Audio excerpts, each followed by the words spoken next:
2019లో CM అయిన మీ జగన్ పేరు చెబితే, మన వైఎస్ఆర్సీపీ పేరు చెబితే అక్క చెల్లెమ్మలకు గతంలో ఎప్పుడూ కూడా జరగని విధంగా ఈరోజు అక్క చెల్లెమ్మలకు ఓ అమ్మఒడి, అక్క చెల్లెమ్మలకు ఓ ఆసరా, అక్క చెల్లెమ్మలకు ఓ సున్నా వడ్డీ, అక్క చెల్లెమ్మలకు ఒక చేయూత,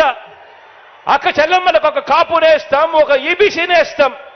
ఒక 31 లక్షల ఇళ్ల పట్టాల పంపిణీ, 22 లక్షల ఇళ్ల నిర్మాణం వేగంగా జరుగుతా ఉన్న పరిస్థితులు. ప్రతి అక్క చెల్లెమ్మ ఫోన్లోనూ ఒక దిశ యాప్,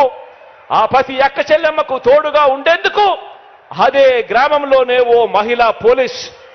ఇవన్నీ కూడా గతంలో ఎప్పుడూ జరగని విధంగా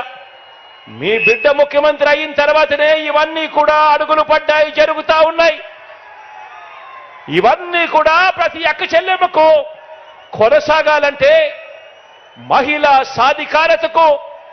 ఇంతగా అండగా ఉన్న జగనన్న ప్రభుత్వానికి ప్రతి ఒక్కరూ కూడా అండగా నిలవాలని,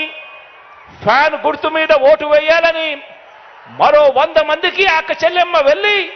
స్టార్ క్యాంపెయినర్ గా ఓటు వేయించాల్సిన బాధ్యత ఉంది అని గడప గడపకు వెళ్ళి ఆ ప్రతి అక్క చెల్లెమ్మకు కూడా చెప్పాల్సిన అవసరం ఇక్కడ ఉన్న ప్రతి కార్యకర్తకు, ప్రతి అభిమానికి, ప్రతి వాలంటీర్కు ఎంతైనా ఉంది అన్నది గుర్తు పెట్టుకోమని కోరుతా ఉన్నాను.